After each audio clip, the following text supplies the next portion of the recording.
Hello and welcome! My name's Heather, I'm a Registered Professional Counselor, and today I'm going to be watching Netflix series Love is Blind Season 2. If you're new to this channel, make sure to subscribe for more analysis videos like this. I reacted this way because this is not easy for me, but it has nothing to do with like who you are or like how I feel about you. I had a lot going on through my head too when I first saw her. I want you to know that I'm going through this with you too. And I appreciate that. Yeah. So far, they're having pretty good communication. It's really open, so I definitely do want to show examples of what good communication looks like on the show as well. They're both being very open and vulnerable, and it can really help to be able to hear how the other person is feeling because, again, things might be just in our own, oh my goodness, because we might, make things up in our own head and our thoughts just kind of lead to one thing to another. It can be really helpful to really open up to our partners, especially because, again, this situation, their experience is very unique. So it's good that they have each other and also the other cast members to be able to really communicate and have someone understand what they're going through. The other thing that I want to say is that everything I'm saying here is just a speculation. I'm not here to diagnose any of the cast members. Obviously, that's not ethical. I don't know any of them. I'm not in a counseling session with them. The purpose of these videos is to talk about relationships or psychology in general, using the events that we see from the show. These videos or any YouTube videos are not a proper replacement for therapy. If you feel like you need therapy, definitely hire someone that you trust, and just use these videos as a jumping off point to talk about more educational topics. What'd you give me? That's a pretty awesome gift. How excited you don't know how much this means to me. So far, they seem to be getting along really well. There's a clear physical attraction between the two of them. So far, so good between those two. And let's just hope that it continues that way. I think we're both ready to commit to each other and excited to just connect with you on all of these levels. Is it just me or he seems a bit apprehensive? I don't know what it is, but it seems like Shake is having some doubts or some reservations. We could see him we can see him kind of pulling away and just not being super enthusiastic when she's talking about getting married and having kids and starting a life together. Maybe he's got a lot of things on his mind. Maybe he is starting to doubt himself. Or it might be the physical attraction that might be an issue. He's mentioned that he's only dated blondes before, so maybe that's starting to play into his feelings towards her. There's something there that's a bit of a apprehension or a doubt. We see it in his face, we see it in his eyes, and in the way that he's responding to her. It's not as affectionate, it's not as enthusiastic as she's talking. So I'm curious about that because it seemed like they started off so strong with their physical attraction when they first met. I don't know if I'm feeling the type of body connection that I wanted to feel. Maybe this is a little commitment phobia rearing its head. Shouldn't be a huge deal. It's completely normal if he is feeling a bit nervous or a bit scared because, this is definitely a huge decision in their lives and they're making it in such a short amount of time. So it's completely normal if he is having those feelings of fear or doubt. He did admit that there is some issues with his physical attraction towards her, and I guess just a lot of these feelings of whether or not he's making the right choice. Maybe it has nothing to do with her, but his own internal struggles of what it is he really wants and whether or not he wants to get married or have a commitment, a family and kids, even though he might have said that at one point. Again, just with how intense the experience is, it would make sense if he feels that he has to say those things or it's appropriate to say those things, but deep down he doesn't really know if that's something he wants or if that's something that he's ready for. And it's okay if he does have those doubts, but maybe it might be a good idea for him to communicate that to Deep as well and just let her know where he's standing and that he has some feelings of uncertainty once in a while, just so they're both on the same page, and then maybe they can talk about that. Or he might want to work through these feelings himself and see if he could sort it out that way. We do see that in previous episodes that he can be quite reflective, so maybe he has the capability of being able to work it out internally without having to talk to her about it, but it's always a good idea to share with your partner how you're feeling. Shayna, she's a horrible communicator. Kyle. Yeah, it's like, okay. well, how do I even know you're alive? I'm a little worried. So does Shayna still have his mother's ring, or does she return it? Eventually, I'll get more confident physically around her. I'll grow on her a little.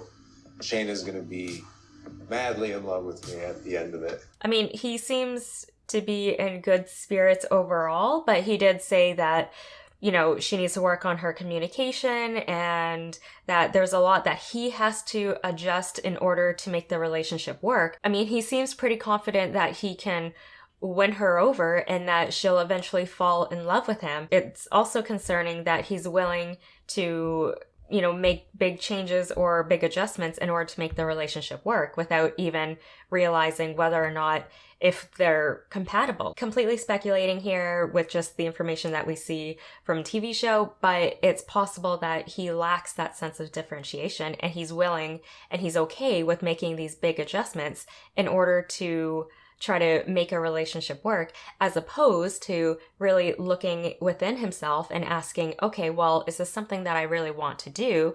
And are we really compatible for a relationship? I have these feelings for her and I care about her greatly, but in the long term of things, I don't think I would feel comfortable with making these adjustments for her, or feeling comfortable having to change myself completely in order to try to make the relationship work. But people who lack differentiation don't have the internal compass or that internal guide to really have these tough conversations and make these decisions based off of that. Okay, so everyone's just having a good time for the most part, except for maybe Kyle. Do you think I'm pretty? Are you fishing for compliments right now? Mm-hmm. Not really. Honestly, Yeah. it's so. Oh, so she's doing it again. Conversation. You fish for compliments, you joke a lot. I do. Like You hate it. It kind of gets a little old after a while. Uh-oh. So I think what he's wanting to say is that he noticed that there's a huge change in her personality from when he knew her in the pods till now. It seems like they both joke around a lot. They're both really playful, but she also has the side of her in which it's really difficult for her to give him compliments or to say nice things about him. And I think that's something that's really important to him, but he's having a hard time expressing that to her. And I think she's having a hard time really understanding that. So again, it could be because of her past experiences, how she grew up, her interactions with her past partners or with her friends or family members. Giving compliments is not seen as something that's normalized. Maybe it could be seen more as a negative thing to have to give compliments or for someone to ask for compliments. Again, there is definitely a difference in expectations, a difference in communicating and being able to express one's love to each other, but this can definitely be worked out. I think it's just a matter of them being able to communicate. He can let her know that he finds it hurtful when she's saying these things about him, about how, he's not good looking or saying these mean things, even though she might be joking, but just letting her know that, it hurts his feelings. And it's okay if he wants her to be more affectionate with her words and for her to also meet him halfway. So that's definitely a conversation I think that they both need to have. Hopefully they'll have it soon, and hopefully it'll be functional and clean communication, because now the conversation is off track. And he's saying that she jokes around too much. Problem isn't that she jokes around too much. The problem is that she's not expressing in a way that he feels loved or appreciated. And how do you get your need met, right? So you need to be able to communicate that. And on her end, she needs to be open to listening to that as well and reflecting on, okay, well, why am I having such a hard time being able to compliment him or be verbally affectionate towards him? And is this something that I've had an issue with maybe in the past? There's a possibility for them to both meet in the middle and understand each other, but they definitely need to communicate that and not blame it on her being joking around too much or her blaming him for being too sensitive or something like that. So hopefully they can definitely hash that out. We broke up. Oh my god, did something happen between... No, I'm just kidding. Oh. Oh, right. She's sick. Oh my god, she got me. So it's always interesting to see them all be able to meet each other in person and be able to see their interactions with their partners and other couples. Alcohol, high emotions, talking to your ex. This is a recipe for disaster. Oh my gosh. I'm having a hard time reacting. I'm just really into the drama right now. Like, I'm tired of, like... I would have done that. Oh no! Oh no, so she's complaining about Sal. They spent maybe, is it a date together? Is she more so worried that he's only focused on sports because that's the types of guys she's dated before? Or did he already give her some indication that she's not going to be a priority in his life and he's going to prioritize sports and friends and other things because she's had... so I'm not entirely sure. It doesn't help that everyone's drinking inhibitions are lowered and, the booze is flowing. We have Jarrett over here saying basically that he was the perfect guy and causing doubt in her mind and in her relationship with Sal, so that's not great. I don't think this was what Nick was intending for him to do. I think he just wanted him to say like, oh, I wish you and Sal all the best and like no hard feelings and just try to smooth things over so things aren't awkward. But now it's just getting a lot worse because now he's basically telling her that he would have been the perfect guy for her and that he would have put her number one. I'm not entirely sure what his intentions are. What is the goal of this? Like, what's the point of telling her that he would have done that for her? Maybe he wants her to feel hurt or doubt, or he wants her to feel bad because he was hurt that she rejected him, or maybe he doesn't really know what he's saying, or maybe he still has feelings for her. So there's a lot of things that could be happening right now. That's a bit concerning because both of their fiancés are just like within earshot. And this is being filmed. I don't know. Do people forget that they're being filmed and, these things will come out? And like, what if your fiancés see that you said this about them? Listen, Jer Bear. Now. Uh-oh, they're getting nostalgic. Calling each other by their nicknames. Nostalgia is truly one of the great human weaknesses, second only to the neck. You look a little kind of bummed right now. Oh no! Oh my I gosh! felt some kind of way about Mallory when I first saw her. Yeah, I mean, there's... Oh. But I know that she's not interested in me. I want to go home. What is happening this season? Everybody wants to leave. Oh my gosh. That was really dramatic. I guess Sal picked up on it, or he must have overheard because he was clearly visibly upset. I can understand from his point of view, he probably feels a sense of maybe embarrassment, betrayal, and hurt. He clearly has very strong feelings for Mallory, and I believe she also has feelings for him too. Oh my gosh, Jarrett! You don't like that, right? Oh my gosh. Because I asked. Some would say that boundaries have been crossed. What do you guys think of their conversation? Let me know in the comments below. I mean, did Jarrett cross a line?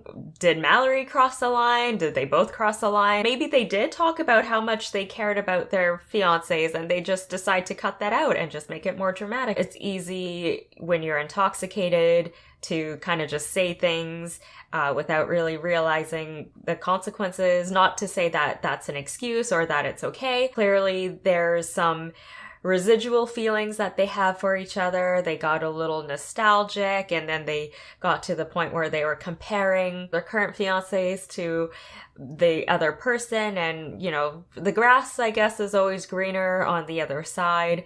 And maybe that's what's happening here, is they're just starting to wonder if they made the right decision. Maybe this is just something that they want to say and it's part of them getting closure or something like that, and they'll be happily moved on. Take it that Sal is still there and that he didn't leave the island. Make sure to give this video a thumbs up and don't forget to subscribe so you'll get more analysis videos of Love is Blind. Thank you so much for watching, and feel free to check out my other therapist reviews videos, and I look forward to seeing you in the next one.